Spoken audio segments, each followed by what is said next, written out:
Monsieur le représentant de Monsieur le ministre de l'Intérieur et aussi de Monsieur le directeur général des élections, Monsieur Mamadou Bokar Ly, Monsieur le représentant de la Commission nationale de régulation de l'audiovisuel, Monsieur Matar Sall, Monsieur le professeur Nassir Sarr, Mohamed Nassir Sarr, Monsieur le directeur de la communication de la DGE, M. Biram Sen, Madame le professeur Hawa Bokar Ly, sociologue, Madame la secrétaire générale de l'AGS, chères sœurs et invités. Permettez-moi tout d'abord de présenter nos excuses pour ce retard accusé au démarrage de notre table ronde. Retard que vous comprenez peut-être aisément pour différentes raisons, dues entre autres à la difficile mobilité dans Dakar. Cette table ronde est donc organisée en prélude à la sortie de notre prochain numéro de la revue La Citoyenne, revue publiée pas régulièrement mais par l'AGS, avec la collaboration des intellectuels, défenseurs des droits humains en général et des droits de la femme en particulier. Nous avons souhaité revisiter l'histoire des droits de la femme africaine et dans la foulée voir qu'est-ce qui entrave l'application du protocole de Maputo dans ces dispositions toutes favorables à l'émancipation de la femme. La prochaine parution de La Citoyenne est axée sur parité et nos boutiques de droit, vulgarisation des boutiques de droit de l'AGS. Et c'est pourquoi les interventions que nous voudrons faire par nos éminents intellectuels ici présents, que nous remercions en passant pour leur disponibilité, porteront vraiment sur l'histoire de la femme africaine, des droits de la femme africaine, sur le plan anthropologique, sociologique et jusqu'à notre époque moderne. Nous sommes convaincus que la femme n'a jamais été mise au second plan dans l'histoire africaine, ni sénégalaise. Et que certainement, c'est parce qu'il y a eu un intermède qui a permis de spolier la femme en général de ses droits pour qu'aujourd'hui nous en soyons à revendiquer une seconde fois les droits de la femme, l'émancipation de la femme, la participation de la femme à la vie politique et aux instances de prise de décision. Nous sommes convaincus que depuis l'Antiquité, elle a toujours participé à ça. Et c'est pourquoi nous comptons sur nos éminents intellectuels, comme je le disais tout à l'heure, pour nous redonner la véritable place de la femme, nous renouveler nos connaissances, nous enseigner encore quel est le rôle de la femme dans notre société, quel est son droit, quels sont ses devoirs et comment elle les a toujours exercés pour que aujourd'hui, les femmes d'aujourd'hui sachent que ce n'est pas un droit nouveau qu'on revendique, mais c'est un droit très ancien qui a été peut-être spolié à un moment donné et qu'il faut remettre au goût du jour avec ce qu'il faut comme touche de modernité, parce que le monde évolue et nous devons évoluer avec ça. L'AGS, donc, qui a pour rôle et qui s'est donné comme viatique la défense et l'illustration des droits de la femme, la défense et l'illustration des droits de la femme, la promotion de la femme dans toutes les instances de décision, dans toutes les instances de prise de décision du pays, s'attache régulièrement à inviter toute la société à œuvrer dans ce sens-là et donc à rappeler à nos décideurs que la femme a une place noble dans la société, une place qu'elle doit pouvoir occuper et dans le plus grand intérêt de la société.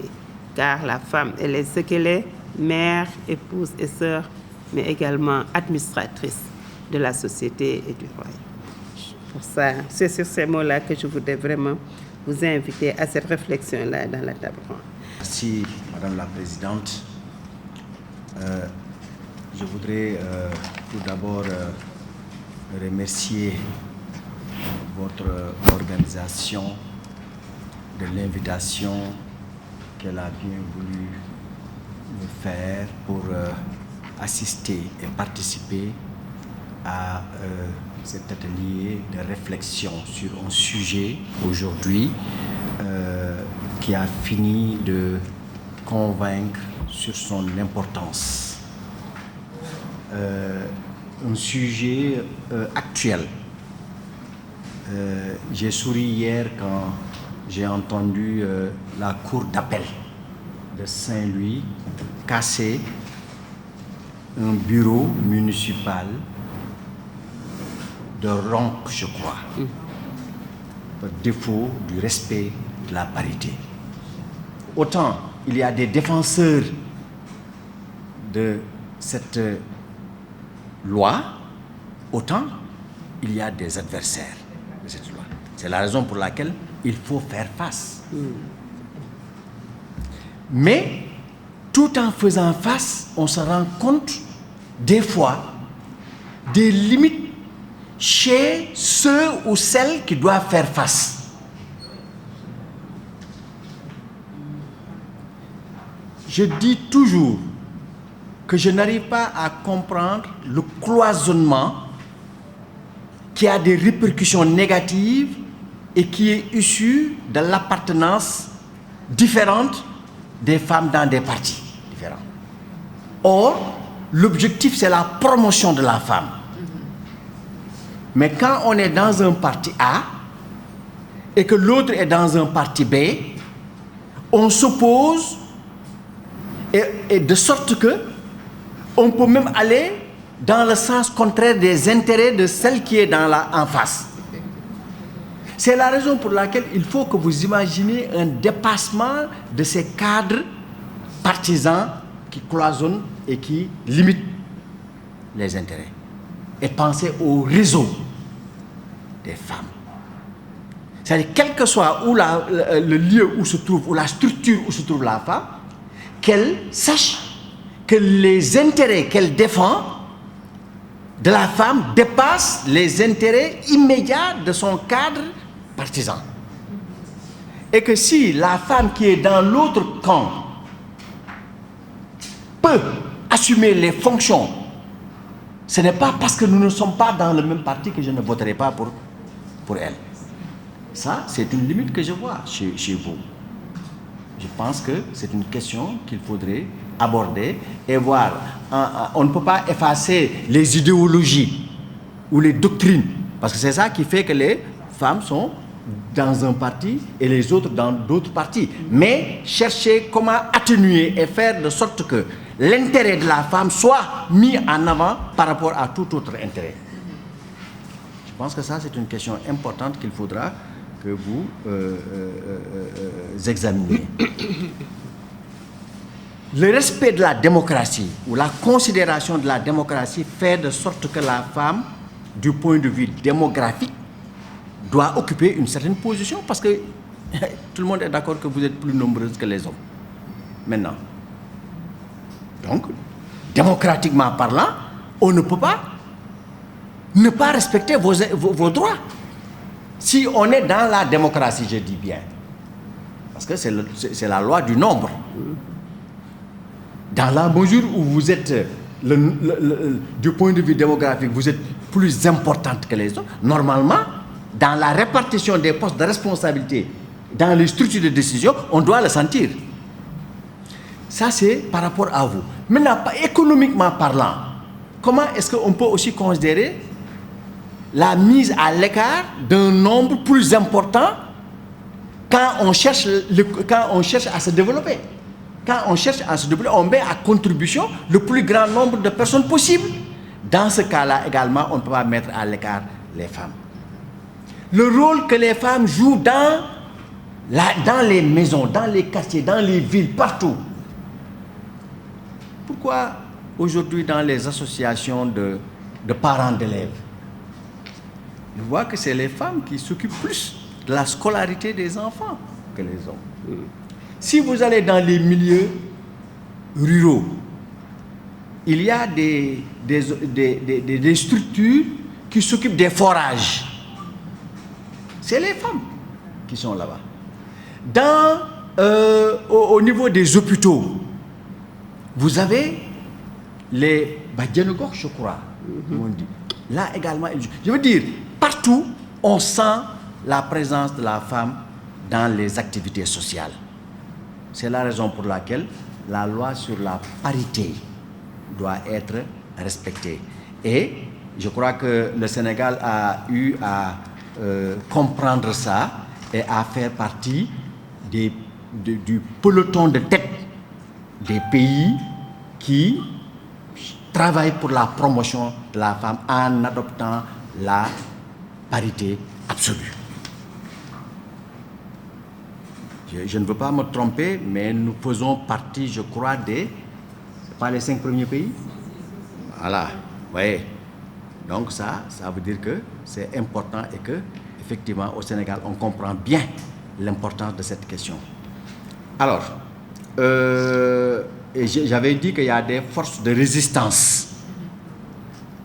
Il faut donc comprendre que ce ne sera pas toujours facile. Et c'est la raison pour laquelle il faut l'unité des femmes sur la question pour la prise en charge effective de cette question. En tout cas, en ce qui concerne le ministère de l'Intérieur, qui a la charge de l'organisation des élections, qui institue au niveau de chaque échéance électorale une commission de réception des dossiers de candidature, le respect de la parité est absolu à ce niveau-là pour pouvoir passer. Et il y a des indications qu'on peut même corriger et rattraper. Par exemple, il y a un certain nombre de jours, si vous déposez un document périmé ou un document qui n'est pas légalisé, etc., vous pouvez venir 2 jours après procéder à la correction. Mais quand vous déposez une liste qui n'est pas paritaire, vous tombez. C'est-à-dire que vous n'avez même pas la possibilité de venir normalement corriger, c'est ça que dit la loi. Donc, c'est pour montrer toute l'importance de cette question-là. En tout cas, en ce qui concerne la Direction générale des élections, vous pouvez compter sur nous pour que ce respect du principe de la parité, que ce respect-là soit absolu et qu'à chaque échéance, que ce soit sur les élections de liste, les élections locales, les élections législatives, le Haut Conseil des collectivités territoriales, qui sont des élections à distinguer de l'élection des bureaux municipaux, des bureaux de l'Assemblée nationale, des bureaux du Haut Conseil des collectivités territoriales, qui relèvent d'une autre structure ou d'une autre législation. Par exemple, au niveau des mairies, n'est-ce pas, c'est le Code général des collectivités qui gère l'élection des bureaux. Mais pour qu'on puisse participer à une élection de liste, il faut que la liste présentée par le parti politique ou la coalition de partis politiques ou l'entité indépendante soit paritaire. Sinon, les responsables ne participeront pas à ces élections. Nous pouvons au moins vous garantir que c'est comme ça que ça se passe. Donc, Madame la Présidente, en guise d'introduction, c'est vraiment ce que nous voulons dire en vous remerciant et en appréciant bien cette initiative d'échange. Parce que c'est comme ça aussi qui permettra aux gens de comprendre et de mesurer l'importance de la question et que chacun puisse s'investir et atteindre les objectifs qu'on s'est fixés. Merci, Madame la Présidente. Je ne serai pas long. C'est juste pour vous transmettre les remerciements du président du CNRA qui, dès réception du courrier l'invitant à participer ou bien à désigner un représentant à cet atelier, a répondu favorablement parce que le CNRA est un OGE. Donc là, ce qui fait que le CNRA participe à toutes les concertations qui concernent le processus électoral. Donc c'est naturellement que le CNRA a répondu présent, surtout que ici, il est abordé la question de la parité. Et par conséquent, donc là, vous avez l'accompagnement du CNRA qui fait tout aussi dans le sens de la promotion donc, de la femme. Déjà, dans ce sens, le CNRA, dans les nouveaux cahiers des charges même des médias, vraiment a placé donc vraiment le droit des femmes à avoir un accès positif aux médias au cœur de son combat. Donc là, ce qui fait que véritablement, il y aurait, après donc, application de ces textes, beaucoup de possibilités pour les femmes d'avoir accès aux médias, mais dans le sens positif. Parce qu'une chose est d'avoir accès ou bien de donner la parole aux femmes, mais véritablement, ce qui est recherché, c'est que cet accès soit positif. Et vous avez l'accompagnement du CNRA. Merci, Madame la Présidente. Et ça, comme vous l'avez dit, avant la quantité, nous voulons une qualité de la représentation féminine. Et on en a au Sénégal. Donc, merci au CNRA et à tous les membres d'avoir bien voulu répondre à notre invitation. Effectivement, aujourd'hui, l'Association des juristes sénégalaises a décidé de convier plusieurs acteurs dans le cadre de la réflexion que nous menons et des actions pour l'effectivité de la loi sur la parité absolue hommes-femmes au Sénégal. Au sortir des élections locales et législatives, nous avions fait un bilan, mais pour nous, il faut aller au-delà de ce bilan-là, véritablement diagnostiquer quels ont été les goulots d'étranglement. On a vu que la loi sur la parité a été quasiment respectée lors du dépôt des listes électorales, ce qui est salutaire. Par contre, lors de l'installation des bureaux et des commissions, des conseils municipaux et même de l'Assemblée nationale, la loi n'a pas été respectée. Cela quand même nous interpelle en tant que défenseurs des droits des femmes, mais cela nous interpelle aussi en tant que défenseurs de la légalité tout court ou de l'état de droit et de la démocratie. Parce que pour beaucoup d'acteurs, les questions des droits des femmes et de parité sont des questions des organisations des femmes seulement. Or, ce n'est pas ça. Parce qu'il s'agit simplement des questions de légalité tout court. Une loi reste une loi. Qu'elle soit une loi sur les femmes ou une loi sur les enfants ou sur les hommes, c'est une loi. Pour nous, il faut respecter le principe de légalité qui voudrait que tout ce qui est comme législation soit appliqué dans toute sa rigueur. Et on a vu effectivement de la réticence dans l'application de la loi sur la parité. Beaucoup de bureaux n'ont pas été paritaires, beaucoup de commissions n'ont pas été paritaires, y compris notre Assemblée nationale. Le président, c'est un homme, le premier vice-président, c'est un homme. Et ça, c'est une aberration. Et l'Assemblée nationale n'a jamais respecté la parité depuis l'adoption de cette loi-là. Les conseils municipaux qui s'efforcent à respecter la parité, alors il y a effectivement beaucoup d'autres efforts à fournir. On a encadré les femmes, que ce soit la JS avec les autres acteurs, à intenter des recours. On a eu des décisions de justice de la Cour suprême.